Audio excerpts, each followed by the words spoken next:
भक्तजनों, माताओं, बहनों, सादर जय श्री कृष्ण। हमारे YouTube चैनल में आप सभी का बहुत बहुत स्वागत है।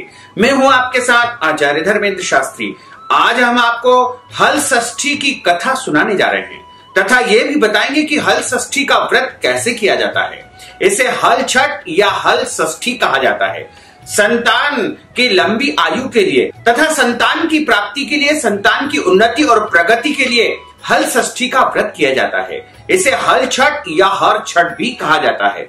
संतान की दीर्घायु के लिए हल षष्ठी की कथा अनिवार्य रूप से सुनना चाहिए और संतान प्राप्ति के लिए भी इस व्रत को किया जाता है। भाद्रपद माह के कृष्ण पक्ष की षष्ठी तिथि को यह पर्व भगवान श्री कृष्ण के जो बड़े भाई है बलराम जी, उनके जन्मोत्सव के रूप में मनाया भी जाता है। इसी दिन भगवान बलराम जी का प्रागट्य उत्सव भी मनाया जाएगा। यह व्रत संतान की लंबी आयु के लिए माताओं द्वारा रखा जाता है। प्रातः काल स्नान आदि कर्म से निवृत्त होकर के शुद्ध वस्त्र धारण करके और संतानवती माताओं को यह व्रत रखना चाहिए और इस दिन एक तालाब नुमा छोटा सा गड्ढा खोद करके उसमें जल और कच्चा दूध रखा जाता है तथा पलाश और झरबेरी तथा अन्य पत्ते उसमें स्थापित किए जाते हैं।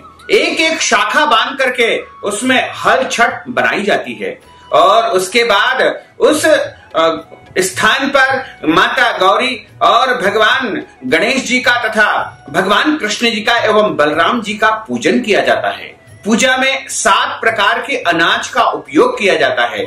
चना, जौ, गेहूं, धान, अरहर, मक्का तथा मूंग और इन सब वस्तुओं को अर्पण किया जाता है। सबसे पहले व्रत का संकल्प किया जाता है तथा इस व्रत में आपको विशेष रूप से ध्यान ये रखना चाहिए कि हल से जोती हुई वस्तु का उपयोग फलाहार में नहीं करना चाहिए और इस दिन एक समय फलाहार या भोजन किया जाता है और इसमें मुख्य रूप से जो है समा के चावल की खीर बनाई जाती है और उसी का उपयोग किया जाता है तथा इस व्रत में भैंस के दूध का उपयोग किया जाता है, यानी गाय के दूध का इसमें उपयोग नहीं होता है तथा इस दिन जो है पूजन अर्चन में विशेष रूप से होली की राख का भी उपयोग किया जाता है। होली पर भुने हुए चने को जो है इसमें तथा जौ की बालियों को चढ़ाया जाता है। हल छठ के समीप कोई आभूषण तथा हल्दी से रंगा हुआ एक कपड़ा भी रखा जाता है और पूजन करने के बाद भैंस के दूध से बने मक्खन द्वारा हवन किया जाता है। तत्पश्चात इस व्रत की कथा सुनी जाती है। संतान की लंबी आयु की कामना से, संतान प्राप्ति के लिए, संतान की उन्नति के लिए यदि आप व्रत करते हैं तो बहुत अच्छा है। यदि व्रत नहीं भी करते हैं तो आपको इस व्रत की कथा अनिवार्य रूप से सुनना चाहिए। इस व्रत की कथा धर्म शास्त्रों में और पुराणों में जो बताई है वह इस प्रकार है। प्राचीन समय की बात है, एक ग्वालिन थी, उसका प्रसव काल अत्यंत निकट था, यानी उसको एक बच्चा होने वाला था। एक और वह प्रसव काल से व्याकुल थी तो दूसरी ओर उसका मन गौरस दूध दही बेचने में लगा हुआ था। उसने सोचा कि यदि प्रसव हो गया तो गोरस यूं ही पड़ा रह जाएगा। यह सोच करके उसने दूध दही के घड़े सिर पर रखे और बेचने के लिए चल दी, किंतु कुछ दूर पहुंचने पर उसे असहनीय प्रसव पीड़ा हो गई और वह एक झरबेरी की ओट में चली गई। वहां पर जाकर उसने बच्चे को जन्म दे दिया। वह उस बच्चे को वहीं पर छोड़ करके पास के गांव में दूध दही बेचने चली गई। संयोग से उस दिन भाद्रपद माह के कृष्ण पक्ष की षष्ठी तिथि थी, यानी हल षष्ठी का महापर्व था।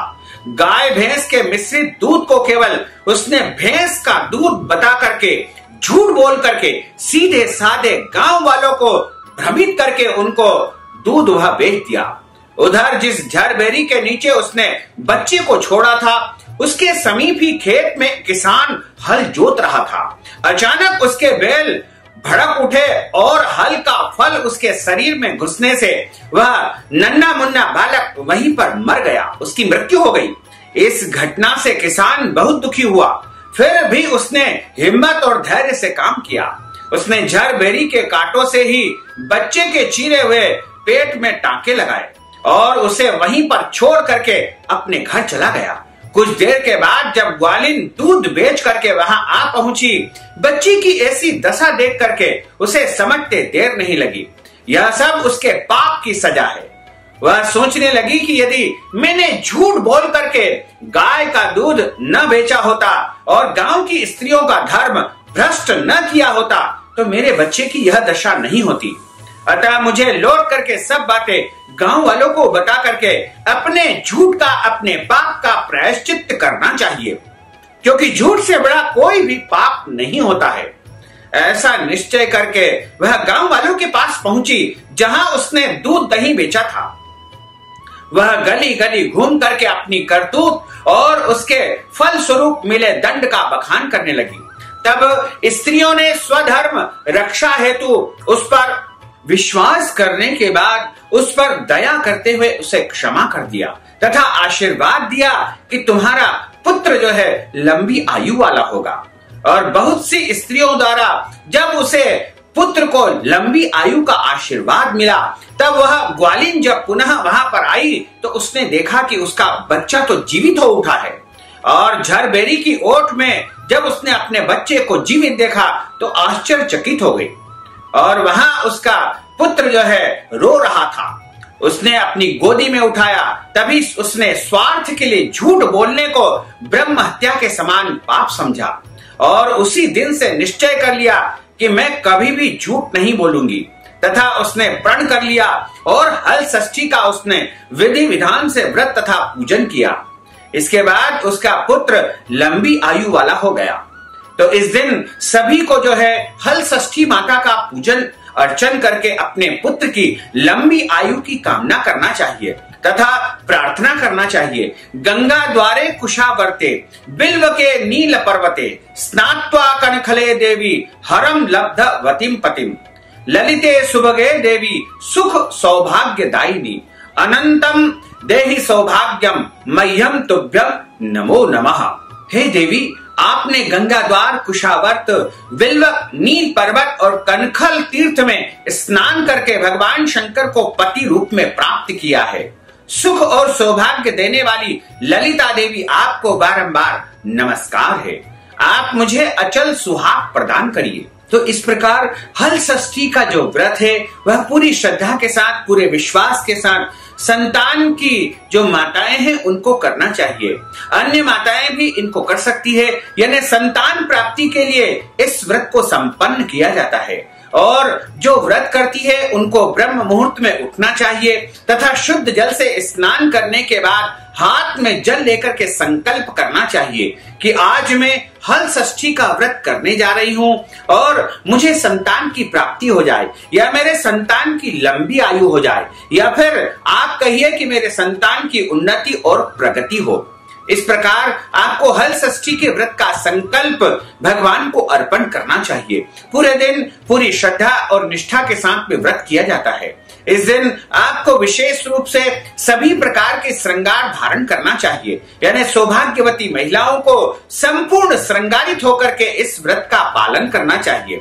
तथा इस व्रत में आपको क्रोध नहीं करना चाहिए, झूठ नहीं बोलना चाहिए तथा गाय के दूध से बनी कोई भी वस्तु का सेवन नहीं करना चाहिए। इस दिन हल से जोती हुई वस्तुओं को नहीं खाना चाहिए और इस दिन समा के चावल की खीर जो है भैंस के दूध से बनाई जाती है। इसी प्रकार इस दिन व्रत करने वाली महिलाओं को शरीर के अंग के बाल नहीं कटवाना चाहिए तथा इस दिन अपने घर के बड़े बुजुर्गों का अपमान नहीं करना चाहिए। गरीबों एवं जरूरतमंद लोगों का भी अपमान नहीं करना चाहिए।